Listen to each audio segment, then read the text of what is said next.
Bonjour à tous. Eh bien, nous voici arrivés au terme de ces 8 vidéos pitch pour que vous puissiez parler facilement du funny learning. Et justement, ce 8e pilier, eh bien, c'est faire durer l'histoire d'amour de la formation, évidemment.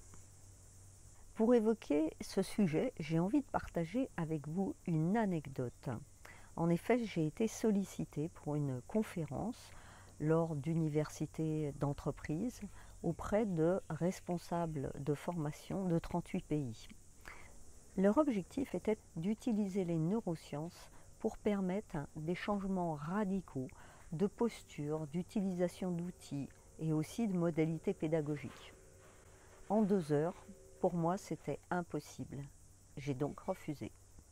J'ai bien évidemment proposé une autre alternative. C'est ainsi que nous sommes venus intervenir en séminaire présentiel à 3 intervenants et qu'en plus nous avons eu la possibilité de certifier leurs responsables d'université de manière à ce qu'ils assurent un suivi durable dans le temps. Ça a été tellement durable qu'on est revenu même l'année suivante. J'espère en tout cas que cette anecdote vous permettra de trouver la force pour être plus assertif et ne pas faire n'importe quoi, comme il nous est parfois demandé en formation, avec des formats tellement courts qu'on a l'impression d'une grande kermesse de la formation, où on passe de stand en stand sans avoir les résultats escomptés. Pour rationaliser votre démarche auprès du client, vous pourrez toujours utiliser le radar du Blended Learning.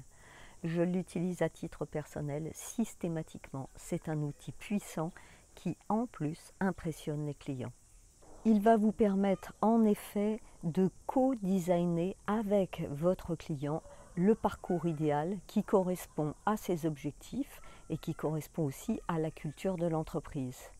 Prenons ce premier axe par exemple. Vous allez pouvoir décider avec votre client de ce qui sera fait avant le séminaire.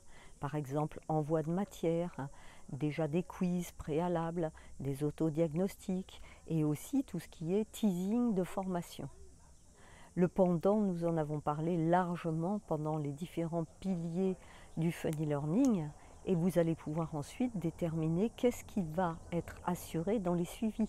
Est-ce que c'est du tutoring? Est-ce que c'est du coaching? Est-ce que c'est du travail en ligne par exemple? Vous allez pouvoir déterminer l'ensemble de ces éléments. Prenons par exemple un autre axe, celui du co-dire aux collaborateurs. Il s'agit là de chercher l'alignement dans l'entreprise. Combien de fois nous avons reçu des participants qui nous disaient « ce serait bien que nos managers aient suivi cette formation ». Eh bien c'est ça qu'on va chercher, c'est comment nous impliquons la ligne managériale à ce qu'elle accueille les participants après vos séminaires et qu'elle utilise et assure le suivi. Une bonne formation, c'est un mélange de temps où chacun va pouvoir travailler de manière asynchrone, c'est-à-dire seul, là où il veut, quand il veut, et des moments synchrones où ce sera tous ensemble. Donc vous allez pouvoir déterminer qu'est-ce qui va être fait pour pouvoir individualiser ces temps et aussi créer ces rassemblements collectifs, qu'ils soient en présentiel bien évidemment, mais ça peut être aussi en distanciel comme des webinaires. Un axe important encore, ça va être de créer le juste équilibre entre ce qui sera fait de manière présentielle et le distanciel, c'est-à-dire tout ce qui va être ensuite online. Enfin, le dernier axe à évoquer, connecter la tête et les jambes, vous permettra de comprendre la culture de l'entreprise, vous permettra de savoir si les participants que vous allez avoir sont des gens plutôt actifs, qui ont besoin de rester plutôt debout, ou des gens qui sont habitués à rester assis. Enfin, vous voyez, au cœur de notre radar, il y a le maintenant, le cœur. Et le cœur, c'est toute l'essence même du funny learning, c'est l'émotion et c'est toute la puissance d'apprendre ensemble. Vous le savez, l'histoire est loin d'être terminée avec le funny learning parce que je vous donne régulièrement rendez-vous en webinaire. Vous avez toutes les informations aussi sur les blogs, vous avez les newsletters et vous avez aussi bien évidemment le festival qui nous permet de nous réunir chaque année. Vous savez à quel point il est important d'apprendre chaque jour de sa vie. Eh bien, grâce à vous, nous créons maintenant une véritable communauté apprenante. Et je veux remercier tous ceux qui s'investissent sur les sites Facebook pour nous partager leurs trouvailles.